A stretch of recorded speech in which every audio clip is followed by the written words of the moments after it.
Baik, sebagai negara dengan populasi penduduk lansia terbanyak urutan ke-8 di dunia, sudah seharusnya kesehatan lansia ini menjadi perhatian kita bersama, termasuk juga di Indonesia menjadi penting begitu ya untuk diperhatikan.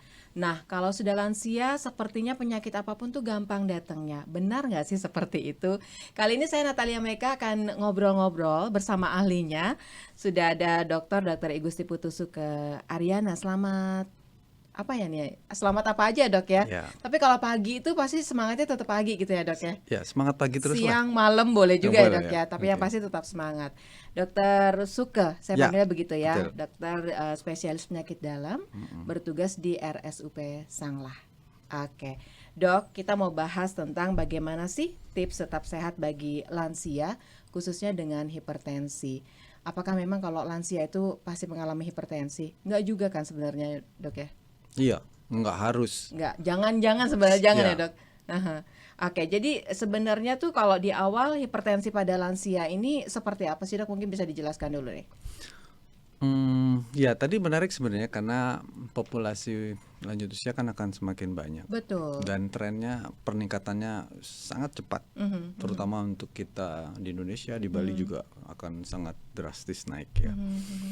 Dan salah satunya hipertensi yang jadi catatan. Karena Iya. kejadian hipertensi juga penyakit ini makin tahun makin banyak Mhm, ternyata. mhm, Dan kalau dilihat dihubungkan dengan usia lanjut, ya mhm. proses penuaan itu adalah bagian dari risiko untuk seseorang Mengalami. mengalami hipertensi. Oke, Ya, apa saja menyebabkan sampai usia lanjut ini bisa mengalami hipertensi iya, dok? Tapi karena kalau dilihat sebelum ke menua ya dok ya, sebenarnya kalau sekarang aja yang muda-muda pun bisa kena hipertensi. makanya Oke. tergantung dari bagaimana lifestyle-nya. Hmm. Karena hipertensi itu sebenarnya tidak, ya kalau dilihat lebih jauh dia Mm-mm. agak kompleks memang ya. Oke. Mm-mm. Tapi sederhananya kan tekanan darah itu ditentukan oleh pembuluh darah, Mhm. pompa jantung dan cairan yang ada di darah kita, Mhm, volume yang mhm, ada di dalamnya kan. Ya mhm, mhm. prinsipnya kan sederhana Iya, seperti itu. iya.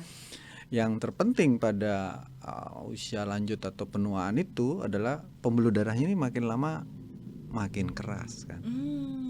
Ya Tidak kan kita seelasis ketika nggak selatih muda, waktu begitu ya muda, kita dok. bayangkan kan kalau ada selang keran itu kan Mm-mm. makin lama Makin makin lama, keras, betul. makin rapuh kan. Mhm, Nah, mhm. itulah analogi hipertensi akibat penuaan itu sederhananya seperti itu. Mhm, mhm. Oke, kalau konsep menua sendiri kita kan inginnya tua itu tapi tidak merepotkan Tidak orang, nggak merepot, sakit juga gitu ya nggak dok ya. sakit. Apa sih upaya yang harus kita lakukan begitu dok? Iya, menua yang harus dipahami kan proses alami ya. Proses alami. Menua itu pasti ya dok ya. Pasti kan Iya. menua tapi bagaimana kita menghadapi proses penuaan? Mm-mm. Proses penuaan itu ada faktor yang sebenarnya ada dari dalam gen yang memang sudah dibawa. Kita kan Mhm. enggak ada orang yang berumur 200 tahun gitu kan. Iya, iya. Pasti ya kisaran itulah. Sampai Ya sampai sekarang 100 sudah sudah udah maksimal. Sekarang jarang. Mhm. umur harapan hidup 70-an 70. gitu kan. Mhm. Nah, itu panjang pendeknya ini dipengaruhi oleh lifestyle-nya. Makanya yang Mhm. harus dirubah dan harus dilakukan sejak awal adalah pola hidup Pola yang hidup. sehat itu. Oke.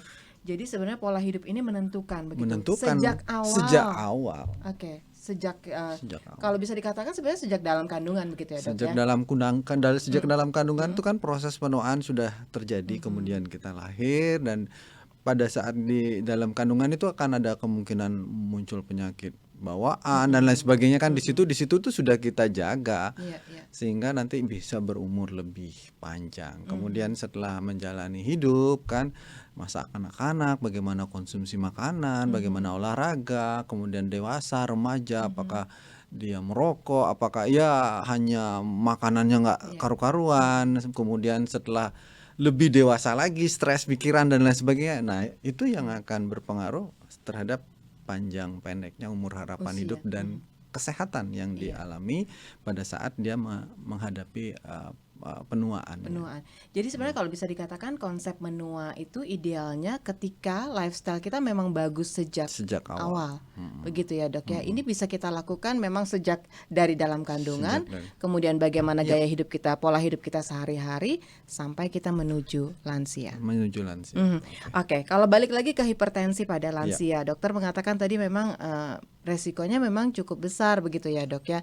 Ini kembali ke lifestyle tadi. Lifestyle Tapi tadi. kalau sampai nih dok, memang ketika kita lansia begitu dan mengalami hipertensi, nah seperti apa nih dok? Ya, makanya kalau kita sudah terjadi hipertensi, kita kan tidak boleh menyesali apa yang sudah Terjadi. ada, dan tidak ada kata terlambat kan. Oke, tidak ada kata terlambat Tidak ya ada dok kata ya. terlambat. Berarti Itu tetap ada solusi. tetap ada solusi. Seperti apa tuh, Makanya dok? kita jaga pola hidup sehat tadi itu mesti kita lebih giatkan lagi. Oke. Makanan yang sehat, aktivitas, olahraga, pikiran yang lebih tenang, lebih fresh. Itu sederhananya 3 poin itu sebenarnya. Tidak merokok, tidak banyak tidak minum alkohol dan lain sebagainya, dan kebiasaan buruk lainnya itu kita tinggalkan. Habis itu kita maintain tekanan darah itu supaya jadi normal. Kadang ya memang Tanpa obat dok, bisa? Iya, Atau tidak dengan obat? dengan obat. Oke. Obat itu bukan menyimpulkan kita ketergantungan dengan obat, tapi kebutuhan. Oke, jadi kebutuhan ya, Karena dok ya. butuh kan pembuluh darah kita membutuhkan obat karena dia sudah Untuk membantu kaku, untuk juga, membantu dia lebih rileks, lebih longgar kan. Kalau kita bisa ganti pembuluh darah kan enak, tapi kan enggak bisa, orang betul. kita sudah dan kita membutuhkan obat itu. Jadi jangan dibalik, kita sudah ketergantungan Oke. obat, jangan seperti itu. Oke. Nah, pola pikir itu yang mesti dirubah. Pola pikir itu yang mesti dirubah. Mesti dirubah. Manage pikirannya kita yang harus dirubah begitu. Nah, bagaimana kita memanage pikiran kita dengan manajemen hipertensi pada lansia ini, dok? Iya, manajemen pikiran tuh kan pikiran yang positif, selalu bersyukur, itu kan akan ikhlas. Yang itu kan poin-poin positif yang menyebabkan membantu merilis zat-zat yang akan dikeluarkan atau protein untuk bisa bantu lebih rileks. Kan banyak kalau orang, dia kena stroke itu habis marah-marah dan lain sebagainya kan gitu kan. Iya, betul. Nah kan kalau kita sudah, artinya memang dia berpengaruh, ada adrenalin yang keluar, ada energi. Berarti kalau orang emosional itu kecenderungannya kena hipertensi kuat. Kecenderungannya kan kita pakai risiko namanya. Tidak harus. Itu tetangga saya ada yang baik-baik aja, orangnya Ada juga yang kena gitu. ya kan ada faktor lain, Iya, tidak iya. satu. Tapi ini adalah salah satu Faktor pemicu. faktor pemicu yang harus kita